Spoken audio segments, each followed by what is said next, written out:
কেমিস্ট্রির একটা গুরুত্বপূর্ণ চ্যাপ্টার বিহেভিয়ার অফ গ্যাসেস। আজকের ক্লাসে আমরা গ্যাসের আচরণের বেসিক পার্ট নিয়ে আলোচনা করব। অর্থাৎ আজকে আমরা গ্যাস সূত্র নিয়ে আলোচনা করব না, অর্থাৎ বয়েল সূত্র কি, চার্লস সূত্র কি, অ্যাভোগাড্রো সূত্র কি, এইসব নিয়ে আমরা আলোচনা করব না। আমরা জাস্ট বেসিক পার্ট নিয়ে আলোচনা করব। তো শুরু করা যাক আজকের ক্লাস। কোনো গ্যাসের ভৌত আচরণগুলি চারটি ধর্মের মাধ্যমে ব্যাখ্যা করা যায়। কোনো গ্যাসের ভৌত আচরণগুলি চারটি ধর্মের মাধ্যমে ব্যাখ্যা করা যায়। সেই চারটি ধর্ম কি কি? ভর বা মাস, আয়তন বা ভলিউম, উষ্ণতা বা টেম্পারেচার এবং চাপ বা প্রেসার। তাহলে কি কি আচরণ, কি কি ভৌত ধর্মগুলো পেলাম? ভর, আয়তন, চাপ এবং উষ্ণতা।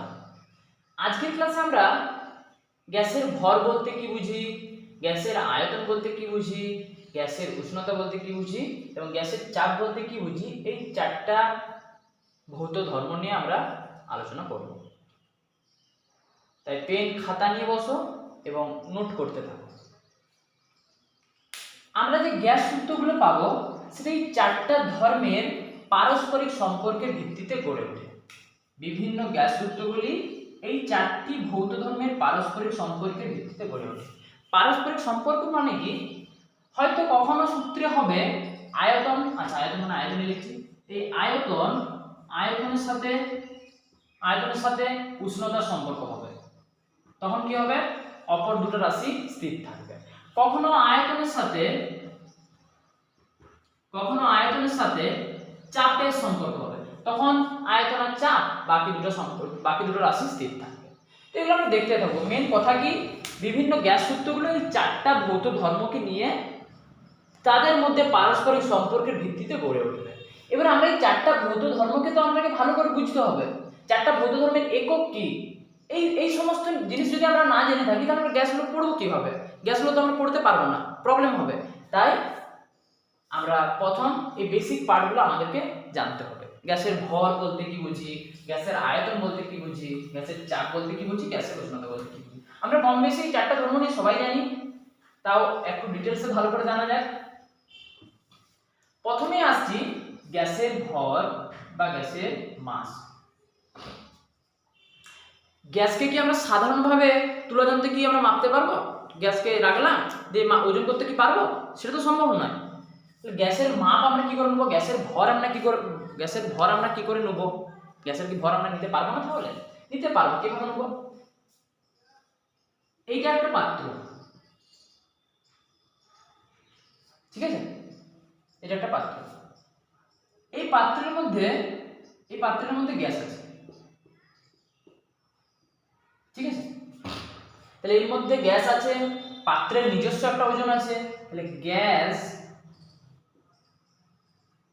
সহ পাত্রের ভর আমি ধরে নিচ্ছি 15 কেজি।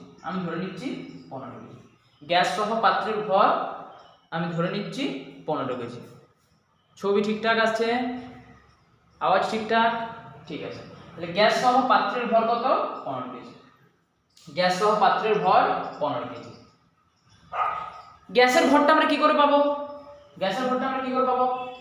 আমরা গ্যাস ইউজ করলাম, বিভিন্ন রান্নার কাজে গ্যাস ইউজ করলাম আমরা, তারপরে গ্যাস শেষ হলো, গ্যাস শেষে আমরা শুধুমাত্র পাত্রটার ওজন নিলাম,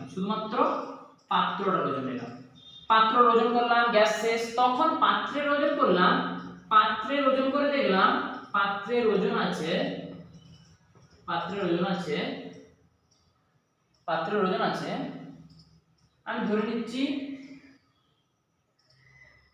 কেজি। আমি ধরে নিচ্ছি পাত্রের ওজন 8 কেজি।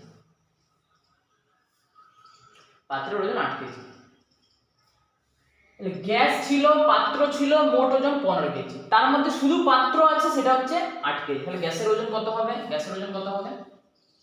গ্যাসের ওজন কত হবে? 7 কেজি হবে। তাহলে গ্যাসের ওজন আমরা কি করে পেলাম? গ্যাস সহ পাত্রের ওজন পাত্রের ওজন মাইনাস পাত্রের ওজন হলে আমরা কিসের ওজন পেয়ে যাচ্ছি? গ্যাসের ওজন। কিসের ওজন পেয়ে যাচ্ছি? গ্যাসের ওজন। বুঝতে পারলাম? গ্যাস সহ পাত্রের ওজন থেকে পাত্রের ওজন মাইনাস করলাম, কি পেয়ে গেলাম? গ্যাসের ওজন পেয়ে গেলাম। তাহলে গ্যাসের ভর কিভাবে পাবো? গ্যাস সহ পাত্রের ওজন মাইনাস পাত্রের ওজন সমান গ্যাসের ওজন। ক্লিয়ার? এরপরে আসছি গ্যাসের আয়তন। গ্যাসের আয়তন বা গ্যাসের ভলিউম। আয়তন, গ্যাসের আয়তন বা গ্যাসের ভলিউম। গ্যাসীয় পদার্থের কি নির্দিষ্ট কোনো আকার আছে, আয়তন আছে? নির্দিষ্ট কোনো আকার বা আয়তন তো নেই। যে পাত্রে রাখা হবে সেই পাত্রের আকার আয়তন ধারণ করবে।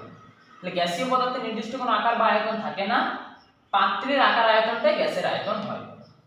ঠিক আছে? আচ্ছা, তাহলে কি আয়তন? আয়তন আমরা এসআই একক কি জানি? Metre cube. সিজিএস একক কি জানি? Centimetre cube. তাহলে আয়তনের এসআই একক মিটার কিউব, মিটার কিউব বা ঘনমিটার, সিজিএস একক সেন্টিমিটার কিউব বা ঘন সেন্টিমিটার। কিন্তু ব্যবহারিক একক কি? ব্যবহারিক একক মানে কিটা ব্যবহার করা হয়? ব্যবহারিক একক হচ্ছে লিটার, মিলিলিটার এসব ব্যবহারিক। তা ব্যবহারিক একক কি? ব্যবহারিক একক হচ্ছে লিটার। লিটার কি বললাম? ব্যবহারিক একক লিটার। এবার আমরা litre, metre cube, centimetre cube এদের মধ্যে সম্পর্ক দেখব। এটা স্টার্ট করে লিখবে 1 লিটার সমান 10 টু দি পাওয়ার 3 মিলিলিটার সমান 10 to the power 3 centimetre cube. কি পেলাম? 1 লিটার সমান 10 টু দি পাওয়ার 3 মিলিলিটার সমান 10 to the power 3 semi cube. এবার আমরা দেখব লিটারের সাথে মিটার কিউবের সম্পর্ক, অর্থাৎ 1 লিটার সমান কত মিটার কিউব। 1 লিটার সমান কত মিটার কিউব? আমরা কি জানি? 1 মিটার, আমরা 1 মিটার সমান জানি 100 সেন্টিমিটার বা 10 to the power 2 centimetre. 1 metre সমান আমরা কি জানি? 10 to the power 2 centimetre. 1 metre সমান কি জানি? 10 টু দি পাওয়ার 2 সেন্টিমিটার। ঠিক বললাম? ঠিক বলেছি। তাহলে 1 মিটার কিউব সমান কি হবে? 10 to the power 6 centimetre cube. বুঝা গেল? 1 মিটার মানে 10 টু দি পাওয়ার 2 সেন্টিমিটার। এবার তাহলে মিটার কিউব মানে কি? মিটার কিউব মানে কি? 1 মিটার গুণিত 1 মিটার গুণিত 1 মিটার। তাহলে এই 1 মিটারের জায়গায় বসাবো 10 টু দি পাওয়ার 2, এই 1 মিটারের জায়গায় বসাবো 10 টু দি পাওয়ার 2, এই 1 মিটারের জায়গায় বসাবো 10 to the power 2। 10 to the power 2 গুণিত 10 টু দি পাওয়ার 2 গুণিত 10 টু দি পাওয়ার 2 মানে কি? 10 টু দি পাওয়ার 6। তাহলে এটা হয়ে গেল সেন্টিমিটার, এটা হয়ে গেল সেন্টিমিটার, এটা হয়ে গেল সেন্টিমিটার। মানে কি হয়েছে? আচ্ছা ভেঙে দেখাচ্ছি। 1 মিটার মানে 10 to the power 2 centimetre. Metre cube মানে কি? 1 মিটার গুণিত 1 মিটার গুণিত 1 মিটার। এই 1 মিটারটাকে সেন্টিমিটার করছি 10 টু দি পাওয়ার 2 সেন্টিমিটার। এই 1 মিটারটাকে সেন্টিমিটার করছি 10 টু দি পাওয়ার 2 সেন্টিমিটার। এই 1 মিটারটাকে সেন্টিমিটার করছি 10 to the power 2 centimetre. 10 to the power 2 10 to the power 2 10 to the power 2 মানে কত? 10 টু দি পাওয়ার 6 সেমি সেমি সেমি মানে কত? Semi cube. 1 মিটার কিউব সমান কত semi cube? 10 to the power 6 semi cube. 1 metre cube সমান কত semi cube? 10 to the power 6 semi cube. 1 metre cube সমান কত semi cube? 10 to the power 6 semi cube. 1 metre cube সমান 10 to the power 6 semi cube. তাহলে আচ্ছা, তাহলে metre cube থেকে semi কিউবে যেতে গেলে কি করতে হচ্ছে? 10 টু দি পাওয়ার 6 দিয়ে গুণ করতে হচ্ছে। মিটার কিউব থেকে সেমি কিউবে যেতে গেলে কি করতে হচ্ছে? 10 টু দি পাওয়ার 6 দিয়ে গুণ করতে হচ্ছে। ঠিক বললাম? আচ্ছা আমি ঘুরে রেখে দিচ্ছি। 10 to the power 6 semi cube মানে 1 মিটার কিউব। তাহলে 1 সেমি কিউব মানে কি হবে? 1/10 to the power 6 metre cube. অর্থাৎ মিটার কিউবকে 10 টু দি পাওয়ার 6 দিয়ে ভাগ করলে সেমি কিউব পাবো। ঠিক বললাম? ঠিক বললাম কি ভুল বললাম? সেমি কিউবকে 10 টু দি পাওয়ার 6 দিয়ে ভাগ করলে মিটার কিউব পাবো। ঠিক বলেছি? মিটার কিউবকে 10 টু দি পাওয়ার 6 দিয়ে গুণ করলে সেমি কিউব পেলাম। তাহলে সেমি কিউবকে 10 টু দি পাওয়ার 6 দিয়ে ভাগ করলে মিটার কিউব পেলাম। মিটার কিউবকে 10 টু দি পাওয়ার 6 দিয়ে গুণ করে পেলাম সেমি কিউব। সেমি কিউবকে 10 টু দি পাওয়ার 6 দিয়ে ভাগ করে পেলাম মিটার কিউব। সেমি কিউবকে 10 টু দি পাওয়ার 6 দিয়ে ভাগ করে পেলাম মিটার কিউব। ক্লিয়ার? ক্লিয়ার হলো ব্যাপারটা? 1 মিটার কিউব সমান 10 to the power 6 semi cube. মানে মিটার কিউব থেকে সেমি কিউব যেতে গেলে 10 টু দি পাওয়ার 6 দিয়ে গুণ, তাহলে সেমি কিউব থেকে মিটার কিউব যেতে গেলে 10 টু দি পাওয়ার 6 দিয়ে ভাগ। 10 টু দি পাওয়ার 6 দিয়ে ভাগ। সেমি কিউব থেকে metre cube 10 to the power 6 দিয়ে ভাগ। সেমি কিউব থেকে metre cube 10 to the power 6 দিয়ে ভাগ। তাহলে আমরা দেখতে পাচ্ছি 1 লিটার সমান 10 to the power 3 semi cube. কি দেখতে পাচ্ছি 1 লিটার সমান 10 to the power 3 semi cube. তাহলে কত মিটার কিউব হবে? সেমি কিউবকে 10 টু দি পাওয়ার 6 দিয়ে ভাগ করলে মিটার কিউব পাবো। সেমি কিউবকে 10 টু দি পাওয়ার 6 দিয়ে ভাগ করলে এই যে মিটার কিউব থেকে semi cube 10 to the power 6 গুণ সেমি কিউব থেকে metre cube 10 to the power 6 ভাগ। তাহলে একে আমরা 10 টু দি পাওয়ার 6 দিয়ে ভাগ করলে কি পেয়ে যাব? 10 টু দি পাওয়ার 6 দিয়ে ভাগ করলে কি পেয়ে যাব? মিটার কিউব পেয়ে যাব। কি পেয়ে যাব? Metre cube. 10 to the power -3 metre cube. 10 to the power -3 metre cube. তাহলে 1 লিটার সমান 10 to the power 3 semi cube সমান 10 to the power -3 metre cube. বুঝা গেল কি না? এই জিনিসটা হয়তো বোঝা গেল না। মিটার কিউব থেকে semi cube 10 to the power 6 দিয়ে গুণ, সেমি কিউব থেকে metre cube 10 to the power 6 দিয়ে ভাগ। 10 to the power 6 semi cube সমান 1 মিটার কিউব। 1 সেমি কিউব মানে 1/10 to the power 6 metre cube. অর্থাৎ 1 কে 10 টু দি পাওয়ার 6 দিয়ে ভাগ করলাম, সেমি কিউবকে 10 টু দি পাওয়ার 6 দিয়ে ভাগ করলাম, মিটার কিউব পেলাম। ইজি জিনিস, ঠিক আছে? ক্লিয়ার? নোট করলে? ওকে। এরপরে আসছি গ্যাসের চাপ। গ্যাসের চাপ।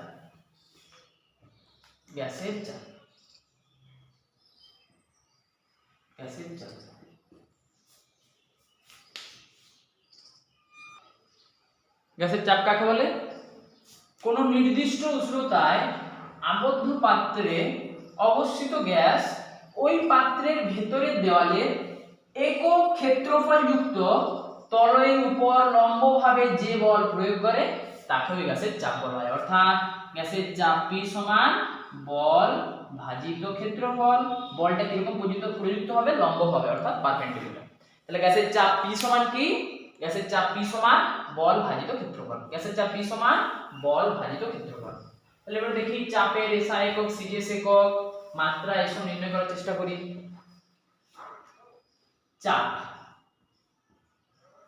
চাপ P সমান বল ভাজিত ক্ষেত্রফল। চাপ P সমান বল ভাজিত ক্ষেত্রফল। বলের SI একক নিউটন, ক্ষেত্রফলের SI একক মিটার স্কয়ার, চাপের SI একক নিউটন পার মিটার স্কয়ার। ঠিক বললাম? Newton per metre square. এই নিউটন পার মিটার স্কয়ারটাকে বলা হয় পাস্কাল। বলা হয় পাস্কাল। তাহলে চাপের SI একক কি? নিউটন পার মিটার স্কয়ার বা পাস্কাল। CGS একক কি হবে? ডাইন পার সেমি স্কয়ার। ডাইন পার সেমি স্কয়ার। কি পেলাম? ডাইন পার সেমি স্কয়ার। এরপর আমরা দেখব এই পাস্কালের সাথে ডাইন পার সেমি স্কয়ারের রিলেশন। মানে 1 পাস্কাল সমান কত dyne per semi square. 1 pascal মানে কি? Newton per metre square. তাহলে নিউটন পার মিটার স্কয়ারটাকে ডাইন পার সেমি স্কয়ারে কনভার্ট করতে হবে। তাহলে 1 নিউটন মানে কত dyne? 10 to the power 5 dyne. 1 metre square মানে কত semi square? 10 to the power 4 semi square সমান 10 ডাইন পার সেমি স্কয়ার। তাহলে 1 পাস্কাল সমান 10 ডাইন পার সেমি স্কয়ার। 1 পাস্কাল সমান 10 ডাইন পার সেমি স্কয়ার। 1 পাস্কাল সমান 10 ডাইন পার সেমি স্কয়ার। আচ্ছা 1 নিউটন সমান 10 টু দি পাওয়ার 5 ডাইন কি করে হলো? বোঝা গেল? বোঝা গেল না? বলছি। তাহলে 1 পাস্কাল সমান কি পেলাম? 10 ডাইন পার সেমি স্কয়ার। 1 পাস্কাল সমান 10 ডাইন পার সেমি স্কয়ার। আচ্ছা তাহলে 1 নিউটন সমান 10 টু দি পাওয়ার 5 ডাইন বোঝা গেল না? বুঝে বলে দিচ্ছি। আমরা কি জানি? বল সমান ভর গুণিত ত্বরণ। ভরের একক কেজি, ত্বরণের একক মিটার পার সেকেন্ড স্কয়ার। এই KG into metre per second স্কয়ারটা কি বলা হয়? নিউটন। সিজিএস একক কি হবে? এটা SI একক। সিজিএস একক কি হবে? গ্রাম ইনটু সেমি পার সেকেন্ড স্কয়ার। এটা বলা হয় ডাইন। এবার KG metre per second square মানে নিউটন, গ্রাম সেমি পার সেকেন্ড স্কয়ার মানে ডাইন। তাহলে আমরা কেজি মিটার পার সেকেন্ড স্কয়ারটাকে ডাইন পার সেমি স্কয়ারে কনভার্ট করতে হবে, সরি গ্রাম সেমি পার সেকেন্ড স্কয়ার কনভার্ট করতে হবে, অর্থাৎ ডাইনে কনভার্ট করতে হবে। আচ্ছা 1 কেজি মানে 10 to the power 3 gram. 1 metre মানে 10 to the power 2 centimetre. 1 second মানে 1 second. 10 to the power 3 into 10 to the power 2 মানে কত? 10 টু দি পাওয়ার 5 গ্রাম সেমি পার সেকেন্ড স্কয়ার, আর গ্রাম সেমি পার সেকেন্ড স্কয়ারকে কি বলা হয়, কি বলা হয় বলো, গ্রাম সেমি পার সেকেন্ড স্কয়ার ডাইন বলা হয়। আর 10 টু দি পাওয়ার 5 ডাইন, বুঝা গেল, 10 to the power 5 dine, 10 to the power 5 ডাইন।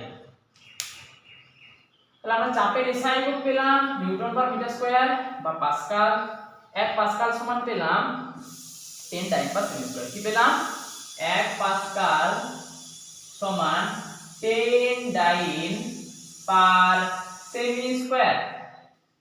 ঠিক আছে, এরপর আমরা কতগুলো ব্যবহারিক একক দেখব, চাপের কতগুলো ব্যবহারিক একক দেখব।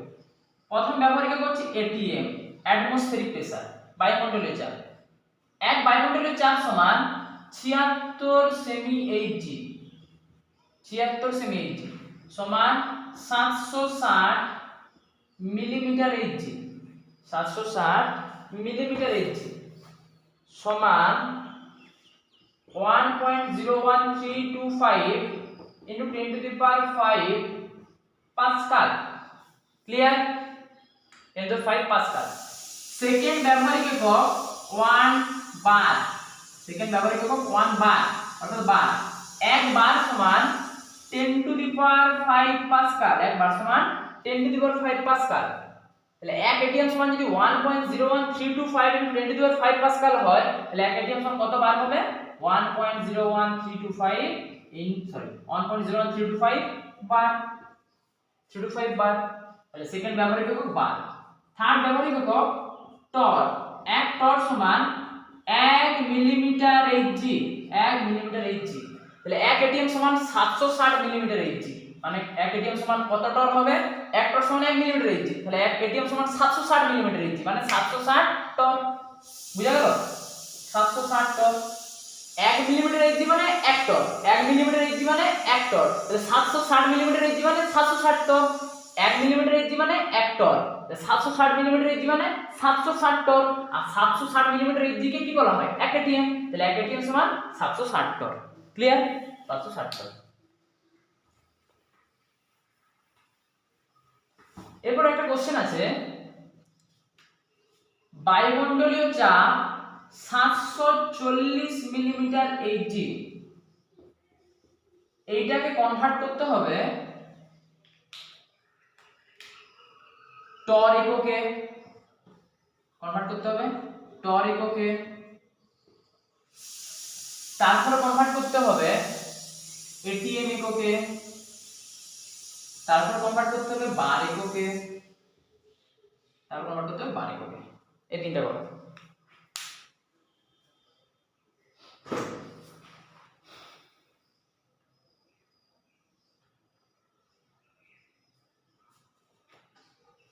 টর, এটিএম আর বার, টর, এটিএম আর বার হলো। আচ্ছা, আমরা কি জানি যে 1 টর মানে 1 মিলিমিটার এইচ, 1 টর মানে 1 মিলিমিটার এইচ, তাহলে 740 মিলিমিটার এইচ মানে কি 740 টর।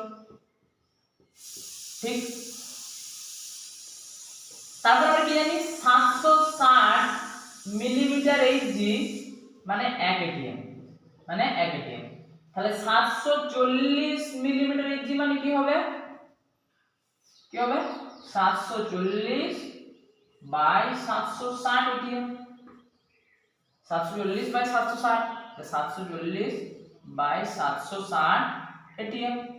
এটা ক্যালকুলেট করলে পেয়ে যাবে কত হবে। তারপরে আসছি, আমরা জানি যে 1 এটিএম সমান 760 মিলিমিটার এইচজি সমান 1.01325 × 10 টু দি পাওয়ার 5 পাস্কাল সমান 1.01325 বার। তাহলে আমরা কি পেলাম,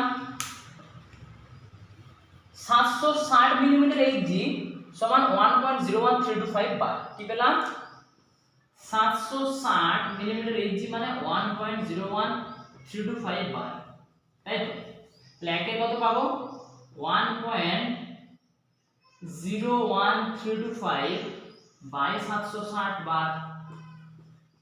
740 কত পাবো, 1.01325 ইনটু 740 বাই 760 বাই 760। তাহলে এটা লিখলে কি পাবো আমরা, 1.01325 ইনটু 740 বাই 760 যদি এটা অ্যানসার করতে চাও তাহলে অ্যানসার হবে 0.986, 0.986। এটা ক্যালকুলেট করতে করতে পেয়ে যাবে। এটা যদি অ্যানসার করতে যাও তাহলে পাবে 0.97, 0.97 ATM, 0.97 ATM। ক্লিয়ার? এরপরে আসছি ফোর্থ টপিক, ফোর্থ ভৌত ধর্ম উষ্ণতা। ফোর্থ ভৌত ধর্ম উষ্ণতা বা টেম্পারেচার,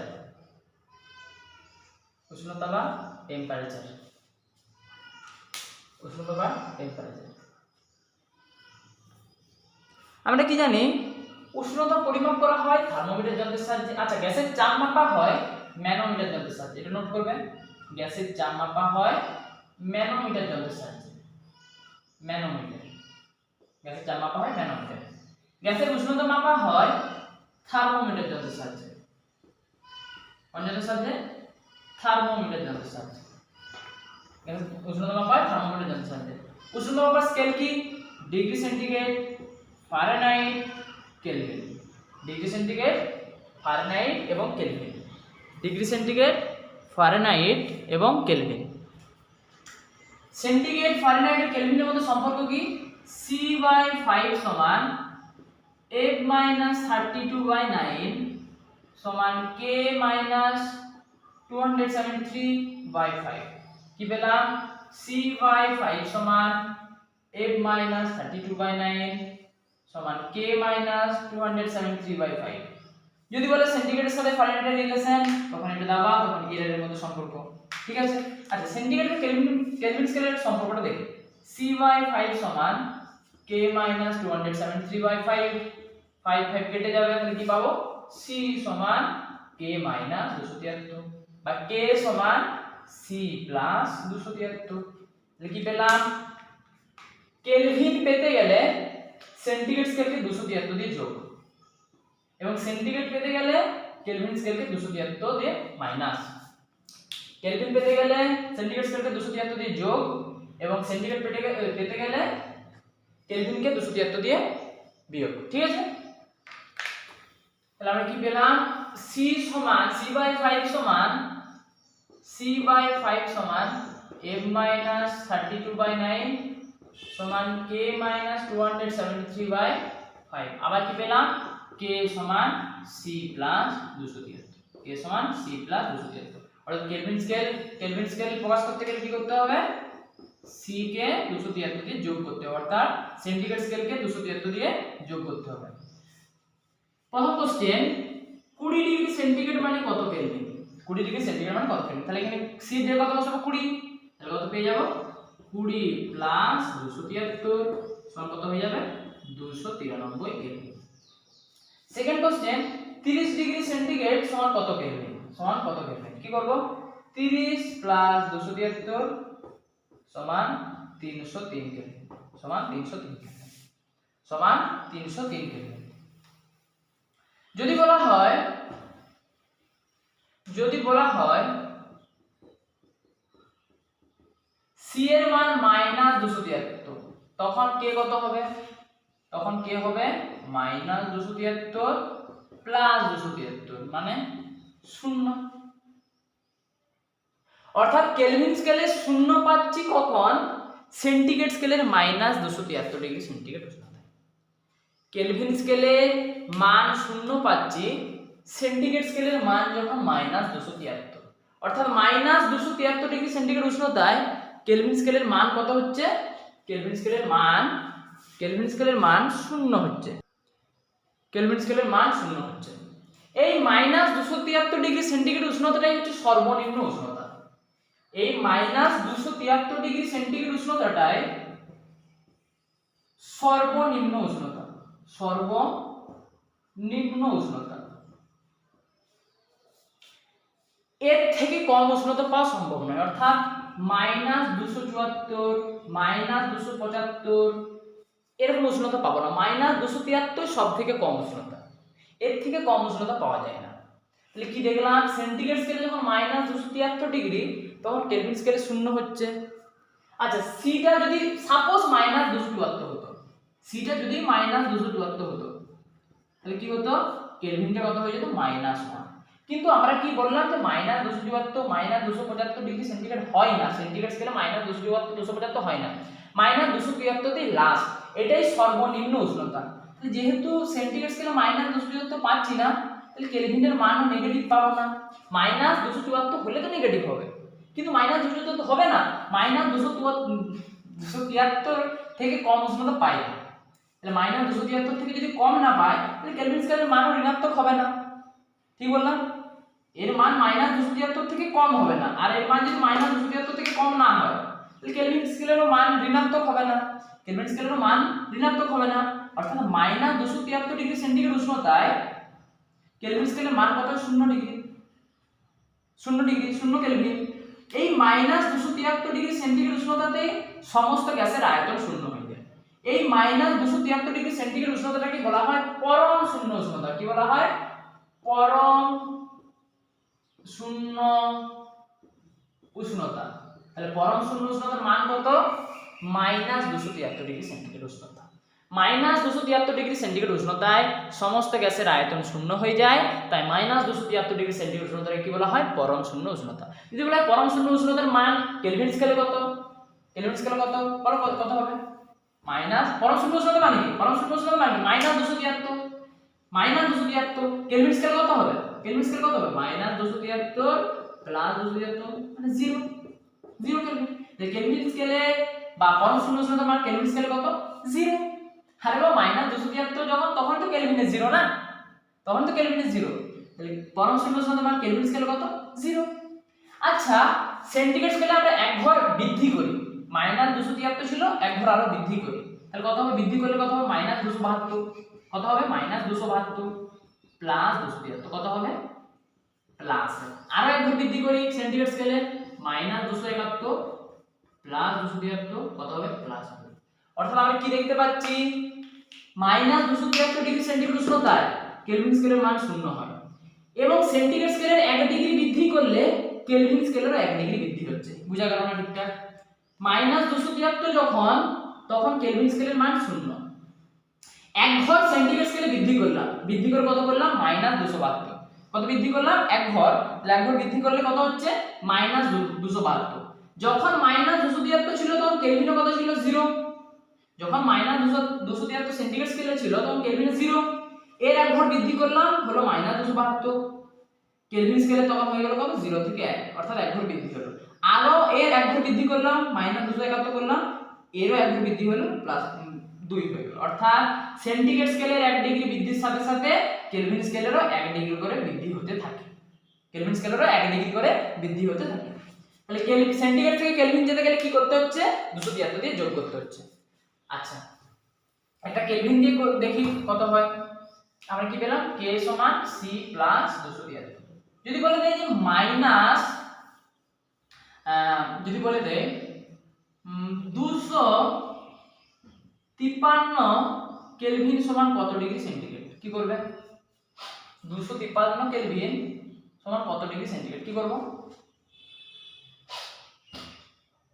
K এর জায়গায় 253,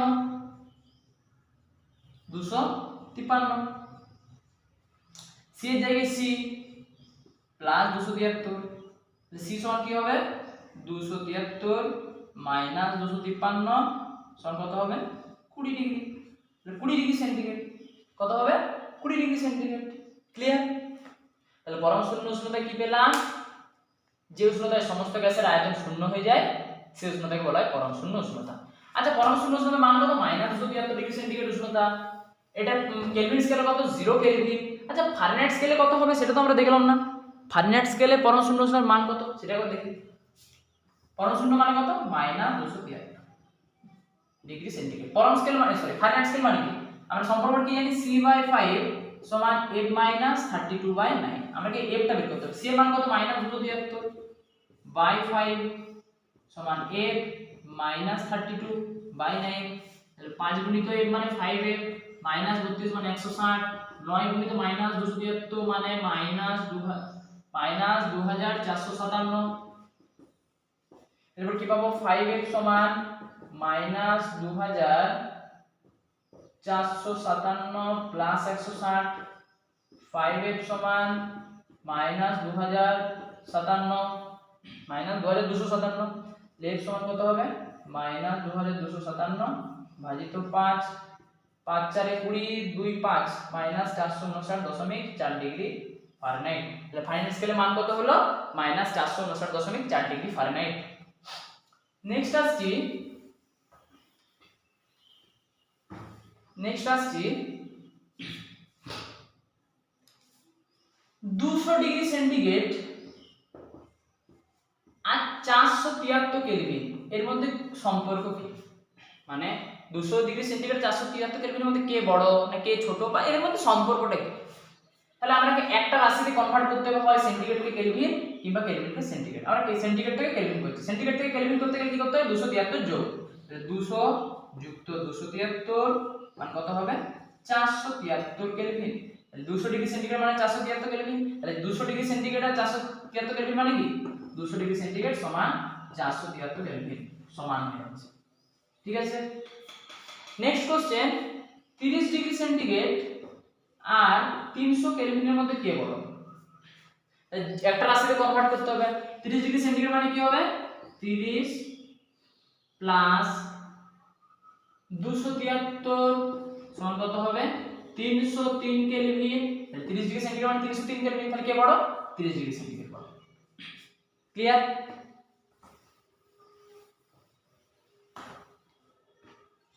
নেক্সট কোশ্চেন দুটি বস্তু আছে, দুটি ভিন্ন বস্তু আছে, এই দুটি ভিন্ন বস্তুর উষ্ণতার পার্থক্য সেন্টিগ্রেড স্কেলে 5 ডিগ্রি। দুটি ভিন্ন বস্তু আছে, এই দুটি ভিন্ন বস্তুর উষ্ণতার পার্থক্য কত বললাম 5 ডিগ্রি সেন্টিগ্রেড স্কেলে। তাহলে কেলভিন স্কেলে উষ্ণতার পার্থক্য কত হবে? অর্থাৎ দুটি ভিন্ন বস্তুর উষ্ণতার পার্থক্য সেন্টিগ্রেড স্কেলে 5 ডিগ্রি হলে কেলভিন স্কেলে উষ্ণতার পার্থক্য কত হয়? দুটি ভিন্ন বস্তুর উষ্ণতার পার্থক্য সেন্টিগ্রেড স্কেলে 5 ডিগ্রি হলে কেলভিন স্কেলে কত হয়? 5 ডিগ্রি হবে। দুটি ভিন্ন বস্তুর উষ্ণতার পার্থক্য সেন্টিগ্রেড স্কেলেও যা হয় কেলভিন স্কেলেও তাই হয়। দেখে নিই একবার। আমি ধরে নিচ্ছি এই বস্তুটার উষ্ণতা ছিল 5 ডিগ্রি সেন্টিগ্রেড, এই বস্তুটার উষ্ণতা ছিল 10 ডিগ্রি সেন্টিগ্রেড, তাহলে পার্থক্য কত 5 ডিগ্রি সেন্টিগ্রেড। এবার কেলভিন স্কেলে কত পার্থক্য সেটা দেখি। 5 ডিগ্রি সেন্টিগ্রেড মানে কত কেলভিন 278 কেলভিন, 10 ডিগ্রি সেন্টিগ্রেড মানে কত কেলভিন 283 কেলভিন। তাহলে পার্থক্য কত 283 মাইনাস 278 মানে কত 5 কেলভিন। দুটি ভিন্ন বস্তুর উষ্ণতার পার্থক্য কত 5 কেলভিন। বুঝা গেল? এই কেলভিন স্কেলটা হচ্ছে উষ্ণতার এসআই স্কেল, উষ্ণতার এসআই স্কেল বা এসআই একক। তাহলে উষ্ণতার এসআই একক কি কেলভিন, উষ্ণতার এসআই একক কি কেলভিন। কেলভিন স্কেল কে আবিষ্কার করেন? লর্ড কেলভিন, বিজ্ঞানী লর্ড কেলভিন। ঠিক আছে, তাহলে আমরা কি কি পেলাম পুরোটা একবার সামারি করে দিই। আচ্ছা, আরেকটা জিনিস বাকি আছে সেটা বলছি, আগে পুরোটা সামারি করে দিই যতটা পড়ালাম। প্রথমে আমরা পড়লাম যে গ্যাসের ভৌত আচরণগুলো যদি আমরা নির্বাচন করতে হয় বা গ্যাসের ভৌত আচরণগুলো যে 4টি ধর্মের উপর ভিত্তি করে গড়ে ওঠে সেই ধর্মগুলো কি কি? গ্যাসের ভর, গ্যাসের আয়তন, গ্যাসের উষ্ণতা আর গ্যাসের চাপ।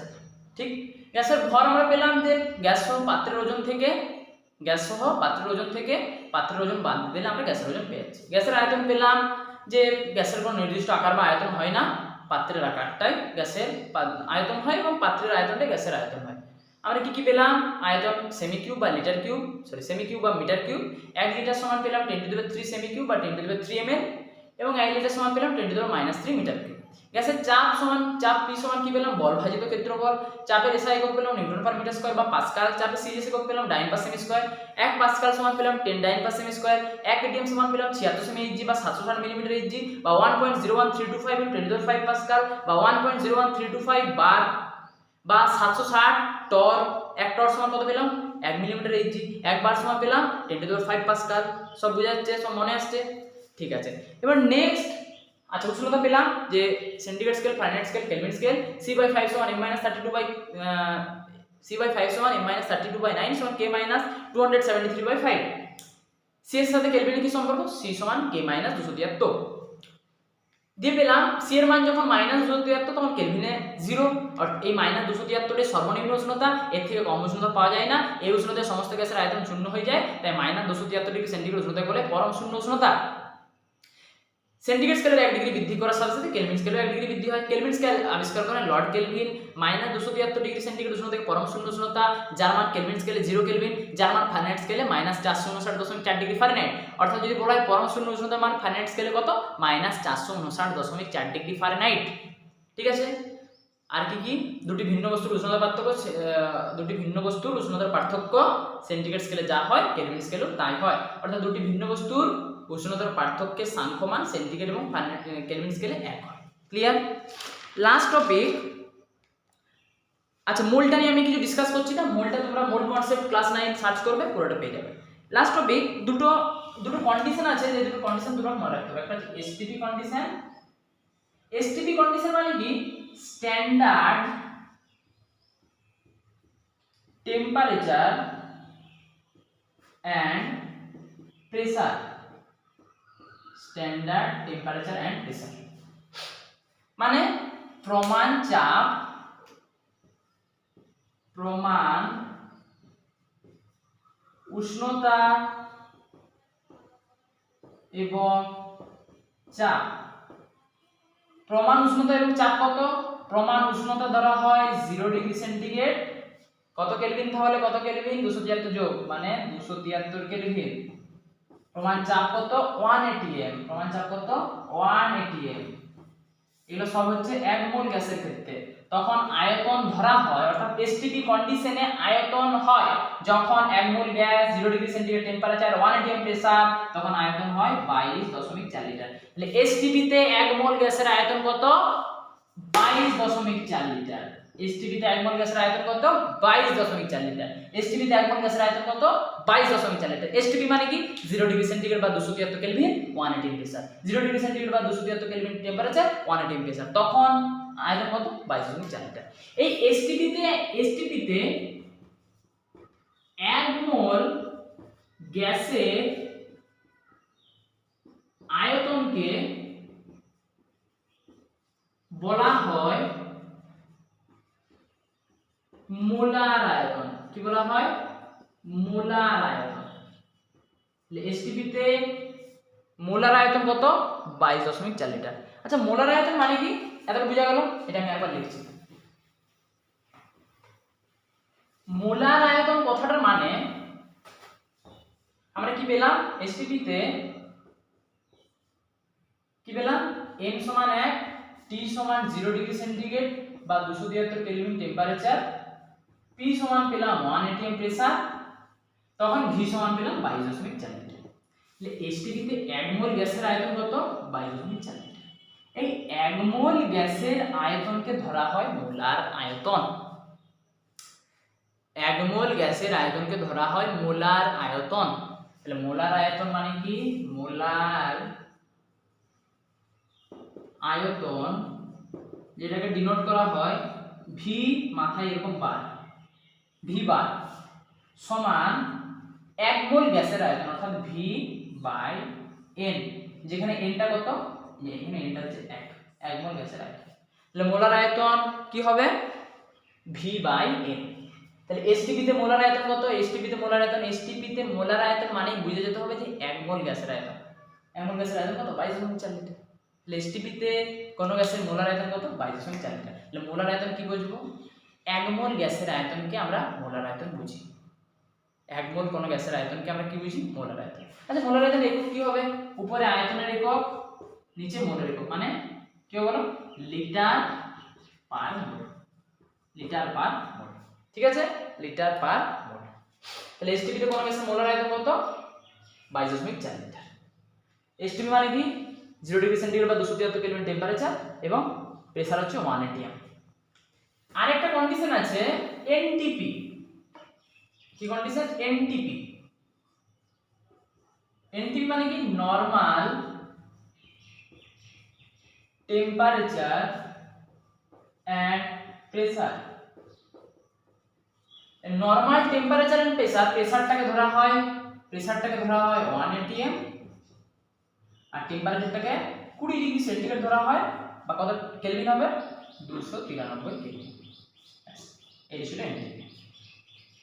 ঠিক আছে, আজকের ক্লাসে আমরা কি কি পড়লাম, উষ্ণতা, ভর, চাপ, আয়তন, চারটা নিয়ে ডিটেলস আলোচনা করলাম। সেন্টিগ্রেড, ফারেনহাইট, কেলভিন স্কেলের সম্পর্ক পেলাম। কিভাবে সেন্টিগ্রেড থেকে কেলভিন করতে গেলে কি করতে হচ্ছে 273 যোগ, কেলভিন থেকে সেন্টিগ্রেড করতে গেলে কি করতে হচ্ছে 273 মাইনাস বা 273 বিয়োগ, তাই তো। মাইনাস 273 হচ্ছে সর্বনিম্ন উষ্ণতা, এর থেকে কম উষ্ণতা পাওয়া সম্ভব নয়, তার জন্য এটা কি বলা হয় পরম শূন্য উষ্ণতা, তাই তো। মোলার আয়তন পেলাম, এসটিপিতে মোলার আয়তন হচ্ছে 22.4 লিটার। এসটিপি কন্ডিশন মানে 1 atm প্রেসার, 0 ডিগ্রি সেন্টিগ্রেড বা 273 কেলভিন টেম্পারেচার। এনটিপি মানে পেলাম 1 atm প্রেসার এবং 20 ডিগ্রি সেন্টিগ্রেড বা 293 কেলভিন টেম্পারেচার। আজকের ক্লাসে বেশি কিছু আলোচনা করলাম না। সেন্টিগ্রেড থেকে তোমাদের এক্সামে যেটা আছে, সেন্টিগ্রেড থেকে কেলভিন ট্রান্সফার করতে বলবে, বলে দেবে 30 ডিগ্রি সেন্টিগ্রেড তোমার কত কেলভিন, কি করবে সেন্টিগ্রেডটাকে 273 যোগ করবে। যদি কেলভিন থেকে সেন্টিগ্রেড করতে বলে 273 মাইনাস করবে। সেন্টিগ্রেড আর ফারেনহাইট বললে C/5 সমান m-32/9। ক্লিয়ার। পরম শূন্য উষ্ণতা কি -273 ডিগ্রি সেন্টিগ্রেড। পরম শূন্য উষ্ণতা মান ফারেনহাইট স্কেল কত -459.4 ডিগ্রি ফারেনহাইট। পরম শূন্য উষ্ণতা মান কেলভিন স্কেল কত 0 কেলভিন। কেলভিন স্কেলকে আবিষ্কার করেন লর্ড কেলভিন। উষ্ণতার এসআই একক কি কেলভিন। কোন স্কেলে ঋণাত্মক মান পাওয়া যায় না কেলভিন স্কেল। কেন ঋণাত্মক মান পাওয়া যায় না, কারণ -273 থেকে তো কম উষ্ণতা পাচ্ছি না, ঠিক কি না। দুটি ভিন্ন বস্তুর উষ্ণতার পার্থক্য সেন্টিগ্রেড স্কেলে 5 ডিগ্রি হলে কেলভিন স্কেলে কত হবে 5 ডিগ্রি। ক্লিয়ার। গ্যাসের চাপের একক, গ্যাসের চাপের মাত্রা, এইসব ব্যাস। ক্লিয়ার। গ্যাসের চাপের মাত্রাটা আমরা কি বললাম মনে পড়ছে, গ্যাসের চাপের মাত্রা বললাম যে P সমান বল ভাজিত ক্ষেত্রফল। বলের মাত্রা ml (10⁻²), ক্ষেত্রফলের মাত্রা L স্কয়ার, তাহলে কি হচ্ছে mL ইনভার্স (10⁻²). এই হচ্ছে চাপের মাত্রা। ঠিক আছে। মাত্রা নিয়ে যদি কোনো ডাউট থাকে 9 এর পরিমাপ ক্লাসটা দেখে নাও, ওইখানে বলা আছে মাত্রা নিয়ে ডিটেইলস বলা আছে। তাহলে চাপের মাত্রা পড়বে, চাপের সংজ্ঞা পড়বে, চাপ কোন যন্ত্রের সাহায্যে মাপা হয়, ম্যানোমিটার যন্ত্রের সাহায্যে মাপা হয়, এই ধরনের কোশ্চেন দেবে। তাহলে আজকে আমরা প্রথম ক্লাসে বেসিক পার্টগুলো পড়লাম। নেক্সট ক্লাসে আমরা পড়বো বয়েলস ল এবং বয়েলস ল এর ডেফিনেশন, বয়েলস ল এর গ্রাফ এবং বয়েলস ল এর বেশ কিছু ম্যাথমেটিক্যাল প্রবলেম করব। তারপরের ক্লাসে চার্লস ল, তারপরের ক্লাসে বয়েল চার্লস মানে সমন্বয় সূত্র, এরকম করে আমাদের ক্লাসগুলো চলতে থাকবে। তোমরা নিয়মিত ভিডিও পেতে থাকবে, তাই যাদের পড়ানো ভালো লাগছে তারা দেখতে থাকো, কোথায় পড়ানো ফল্ট লাগছে বা কোথায় এখানটাতে আমাকে জোর দিতে হবে সেই জায়গাটা আমাকে এনকারেজ করবে, যে জায়গাটা আর একটু বলুন, ঠিক আছে। আমি সেই হিসাবে তোমাদেরকে পড়াতে থাকবো, ঠিক আছে। আর বেশি কিছু বলার নেই, পড়তে থাকো তোমরা।